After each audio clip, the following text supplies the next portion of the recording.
Hello အားလုံးပဲမင်္ဂလာပါကျွန်တော်ဒီနေ့တော့ဒီဗီဒီယိုမှာကျွန်တော်တို့ Batman နဲ့ Captain America နဲ့တကယ်လို့ချလို့ရှိရင်ဘယ်သူနိုင်မလဲဆိုတဲ့ဥစ္စာကိုကျွန်တော်အချက်လက်တွေနဲ့တကွာကျွန်တော်တို့တေချာကြည့်လိုက်ကြအောင် Okay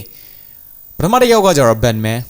နောက်ကြောင်းလေးကိုကျွန်တော်ပထမဆုံးပြောပြပြီးတော့မယ် Batman နဲ့ Captain America နဲ့ချလို့ရှိရင်နှစ်ယောက်လုံးကနှစ်ဖျားကြီးလည်းမဟုတ်ဘူးနှစ်ယောက်လုံးကဂျူသားကြီးလည်းမဟုတ်ဘူးနှစ်ယောက်လုံးမှာ skill ရှိတယ် will power လည်းရှိတယ်ပြီးတော့လို့ရှိရင်သူတို့ရှိမှာစစ်စင်ရေး strategy တွေလည်းရှိတယ်အဲ့တော့သူတို့နှစ်ယောက်သာချမယ်ဆိုလို့ရှိရင် fair fight ဖြစ်လိမ့်မယ်လို့ကျွန်တော်ထင်တယ်နှစ်ယောက်လုံးကလည်းတာမန်လူသားတွေဖြစ်တဲ့အတွက်ကြောင့်မို့တယောက်နဲ့တယောက်နဲ့ကသူမသားကိုမသားပုံစံဖြစ်လိမ့်မယ်လို့တော့ကျွန်တော်ထင်တယ်ဒါပေမဲ့လည်းကျွန်တော်တို့အချက်လက်တွေကြည့်ခြင်းအပြင်ဘယ်သူနိုင်မလဲဆိုတဲ့ဥစ္စာကိုတော့ကျွန်တော်သေချာဝေဖန်ဆုံးဖြတ်လို့ရတယ်နားထောင်နေတဲ့လူတွေရောဘယ်သူနိုင်လိမ့်မယ်လို့ထင်တယ်comment လေးရဲ့အောက်လေးမှာမှန်သွားပေးလို့ရပါတယ်ပထမဆုံးအချက်သူတို့နှစ်ယောက်ရဲ့ကိုရေးရဆုံးကိုကျွန်တော်ပြပြပေးသွားမယ် Captain America က Super Soldier Serum နဲ့ထိုးထားတဲ့အတွက်ကြောင့်မို့လို့တာမန်လူထပ်ပို့ပြီးတော့တန်ပါတယ်ပြီးတော့လို့ရှိရင်သူက hand to hand combat တွေပဲဖြစ်ဖြစ်တနက်တွေပဲဖြစ်ဖြစ်ကင်တွယ်လို့ရှိရင်တော်တော်လေးကိုကောင်းမွန်တဲ့လူတစ်ယောက်ဖြစ်တယ်ပြီးတော့လို့ရှိရင်သူကအဖွဲ့ရဲ့ leader တစ်ယောက်ဖြစ်တဲ့အတွက်ကြောင့်မို့လို့တော်တော်လေးကို strategy ဘိုင်းမှာလည်းတာတယ်စဉ်းစားတွေးခေါ်တဲ့ဉာဏ်လည်းတော်တော်လေးပြည့်တယ်လို့ထင်တယ်ဘာလို့လဲဆိုတော့စစ်ပွဲတစ်ပွဲ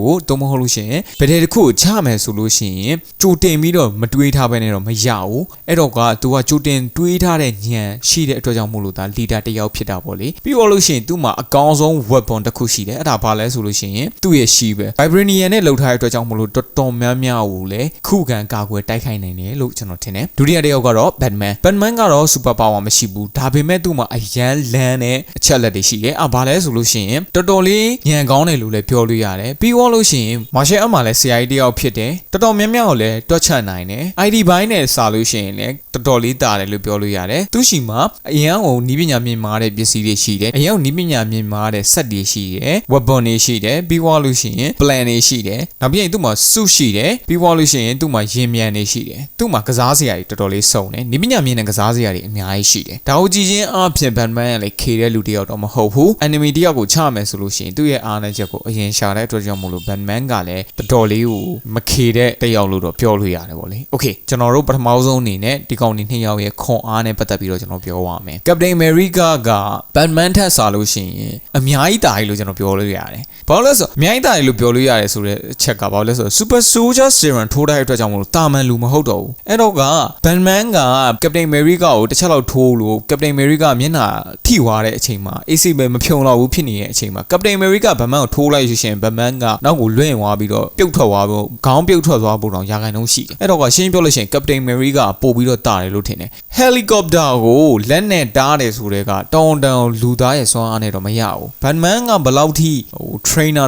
ပေါ့လေ Super Soldier Serum ထိုးထားတဲ့ကောင်တော့ Batman ကမှီလိမ့်မယ်လို့တော့မထင်ဘူးသူတို့ရဲ့ခွန်အားနဲ့ရှင်မယ်ဆိုလို့ရှိရင်တော့ဒီ round 1မှာ Captain America ဟာလုံးဝနိုင်ပါတယ် winner ကတော့ Captain America ပဲဖြစ်ပါတယ်round 2ကကြတော့သူတို့ရဲ့တိုက်ခိုက်ပုံတွေပေါ့လေသူတို့ရဲ့တိုက်ခိုက်ပုံတွေပဲကြည့်လို့ရှိရင်နှစ်ယောက်လုံးကသူမသားကိုမသားတွေပဲဘာဖြစ်လို့လဲဆိုလို့ရှိရင် Captain America ကလည်းမခေတဲ့တယောက်လို့ပြောလို့ရတယ်ထိုးတဲ့အချိန်မှာနေမဟုတ်ဘူးသူက hand to hand combat တွေလည်းကျွမ်းနေတဲ့အတွက်ကြောင့်မို့ Batman အနေနဲ့ဆိုလို့ရှိရင်အရင်ရောတာလိမ့်မယ်လို့ကျွန်တော်မထင်ဘူးသို့တော့ Batman က martial art တွေကိုတော်တော်များများသင်ထားတယ်လေ့လာထားတဲ့အတွက်ကြောင့်မို့လို့မင်းဘယ်လောက်ထိ hand to hand combat ကျွမ်းကွာငါ martial art ရဲ့ juice ရဲ့သင်ထားတဲ့အတွက်ကြောင့်မင်းကိုနှစ်ချက်လောက်ပတ်ဆိုပြီးတော့လှုပ်လိုက်တဲ့အချိန်မှာမင်းသတိလက်ပြီးတော့မေ့သွားလိမ့်မယ်အဲ့လိုပုံစံအနေထားရှိတဲ့အတွက်ကြောင့်မို့လို့ဒီနေရာမှာဆိုလို့ရှိရင်တော့ Batman ကိုတွားပြီးရှင်းလို့မရဘူးနောက်တစ်ခုက Batman နင်ဂျာတကောင်လေနင်ဂျာတကောင်ဆိုတော့ရှင်းပြောလို့ရှိရင်တာမန်လူနဲ့နင်ဂျာနဲ့ဆိုလို့ရှိရင်ဘယ်ကောင်ကပို့ပြီးတော့တာမလဲပေါ့လေတေချာတွေးကြည့်ပေါ့တွေးကြည့်တဲ့အချိန်ကြလို့ရှိရင် winner ကတော့ Batman ပါဟုတ်ပြီနော် winner ကတော့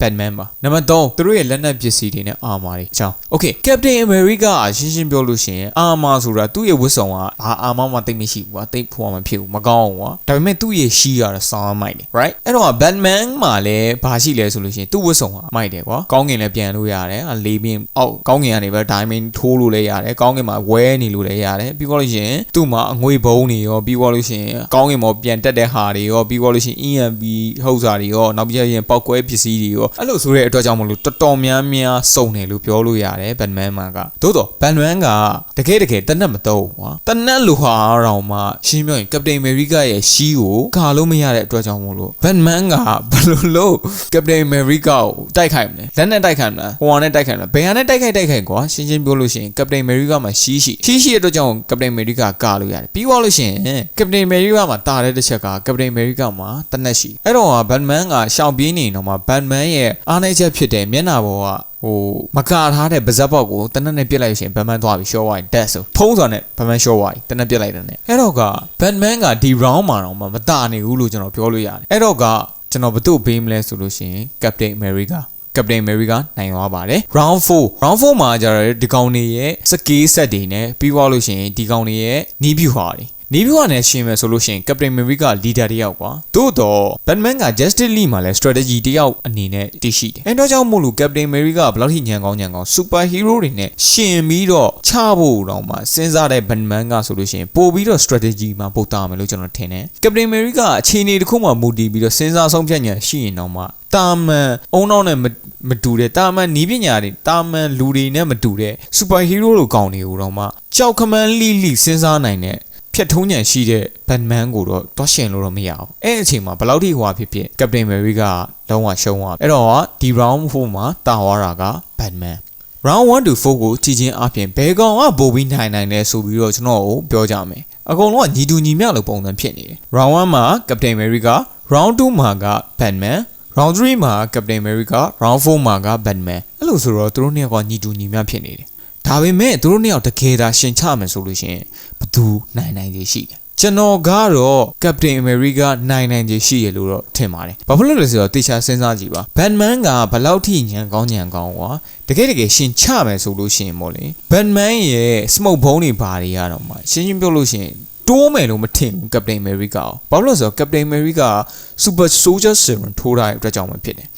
တကယ်လို့ Batman ကနင်းကြားဆန်းတိုက်ခိုက်မယ်ဆိုလို့ရှိရင်တော့မှ Captain America နဲ့ကသူမတာကိုမတာအနေထားလောက်ပဲရှိနေမှာကွာသိလားညတိညစ်ပတ်တိုက်ခိုက်မယ်ဆိုရင်တော့မှသူမတာကိုမတာအနေထားပဲရှိအဲ့တော့ Captain America ကညတိညစ်ပတ်ထပ်ပြီးတော့တိုက်ခိုက်နိုင်မယ်ဆိုလို့ရှိရင် Batman ကတေချာပေါ့ရှုံးဖို့ရာခိုင်နှုန်းများတယ်အဲ့တော့က Batman နဲ့ Captain America နဲ့ရှင်းချမယ်ဆိုလို့ရှိရင်နိုင်မှာကတော့ Captain America ပဲဖြစ်ပါတယ် Batman ရဲ့ fan တွေအကုန်လုံးကိုကျွန်တော်အားနာပါတယ်ဒါပေမဲ့တေချာစဉ်းစားမယ်ဆိုလို့ရှိရင်တော့ Captain America အများကြီးကိုတာတယ်လို့ကျွန်တော်ထင်ပါတယ်ကျွန်တော်ဒီလိုပြောနေလို့လဲစိတ်တက်မကြပါနဲ့ဘာဖြစ်လို့လဲဆိုတော့ကျွန်တော်သိရှိသလောက်ရဲ့ကျွန်တော်ရဲ့အတွေးအမြင်အကြောင်းရင်းသာပြောတာပါနားထောင်နေတဲ့လူတွေအနေနဲ့ကရောဘသူနိုင်မယ်လို့ထင်တယ်တချို့ကတော့ Batman နိုင်မယ်လို့ထင်တယ်တချို့ကတော့ Captain America နိုင်မယ်လို့ထင်တယ်ဒါပေမဲ့ဘာကြောင့်နိုင်လဲဆိုတဲ့ဥစ္စာဟာကိုကျွန်တော်ကို comment အောက်လေးမှာရေးပေးသွားကြပါအောင် like and subscribe လုပ်ဖို့လည်းမမေ့ပါနဲ့အောင်ကျွန်တော်ကိုနားထောင်ပေးတဲ့အတွက်ကြောင့်မို့လို့ကျေးဇူးအများကြီးတင်ပါတယ်နောက်ဗီဒီယိုတွေမှာကျွန်တော်နဲ့အတူတူပြန်လည်ပြီးတော့တွေ့ဆုံကြပါအောင်မယ်